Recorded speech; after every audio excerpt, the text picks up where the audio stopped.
Bismillah, Bapak Ibu para pencari keadilan, mari kita ulas kasus yang lagi happening beberapa hari ini. Ini ada salah satu akun sosial media yang akan saya bacakan terkait dengan kronologinya. Pada 30 Januari 2025, ratusan warga di perumahan klaster Setia Mekar Residence 2, Tambun Selatan, Bekasi tak kuasa menahan tangis. Rumah-rumah yang mereka huni bertahun-tahun akan dieksekusi. Dengan sertifikat hak milik di tangan, mereka berusaha menghentikan alat berat yang siap merobohkan bangunan, tapi keputusan pengadilan telah bulat. Tanah ini harus dieksekusi. Protes menggema, tetapi tak ada yang bisa menghentikan ketukan palu hukum. Wow, ini miris banget terjadi di Indonesia. Mari kita bahas dari sisi normatif ya, atau aspek yuridis formilnya. Saya mau bahas dari Peraturan Menteri Agraria dan Tata Ruang atau Kepala Badan Pertanahan Nasional Republik Indonesia tahun 2020 nomor 21 tentang penanganan dan penyelesaian kasus pertanahan.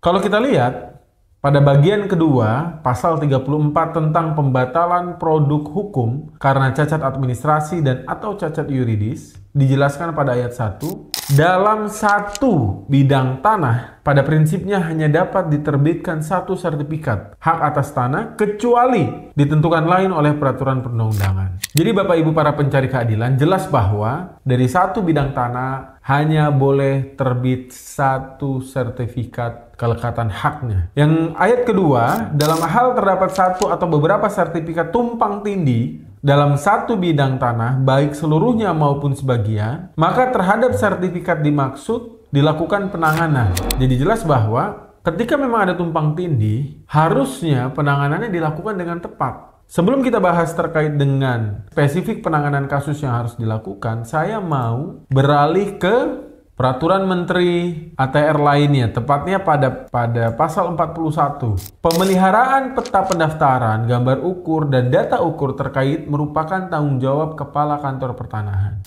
Jadi yang ingin saya tekankan di sini adalah Kepala Kantor Pertanahan itu bertanggung jawab atas produk yang dia terbitkan. Jelas bahwa tadi kita sudah bicara soal penanganan dan coba kita masuk ke dalam kronologi. Setahu saya bahwa kasus ini sudah bergulir di Pengadilan Negeri Bekasi itu sekitar tahun 90-an dan tereksekusi di tahun 2025. Jadi bayangkan sekian puluh tahun telah terbit sertifikat yang di-approval bahkan juga di-ACC oleh lembaga keuangan. Saya yakin betul bahwa ini ada yang tidak beres dari oknum pejabat terkaitnya. Kenapa? Karena seharusnya tanah yang sudah didaftarkan, tanah yang memiliki kelekatan hak, baik dia tanah garapan, tanah adat, dan sebagainya, ini kita sudah bisa cek. Pertama, kita bisa cek di kepala desa ataupun di kantor desa, baik di kepala desa maupun di sekretaris desa. Kalau dia kota, berarti di kelurahan maupun di sekretaris kelurahan. Ini ada peta bidang tanah buku 1 dan buku 2 di sana.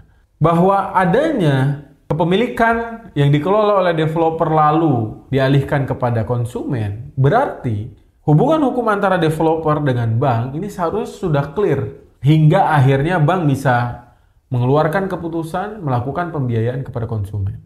Menarik juga bahwa kalau kita kaitkan kepada batas waktu yang ditentukan dalam buku 4 KUH Perdata. Apa maksudnya? Ketika kita warga negara menduduki sebuah lahan digarap, dimanfaatkan di atas 20 tahun, maka sudah melekat hak miliknya. Jadi jelas bahwa keputusan peninjauan kembali bahkan sampai eksekusi ini penuh problematika.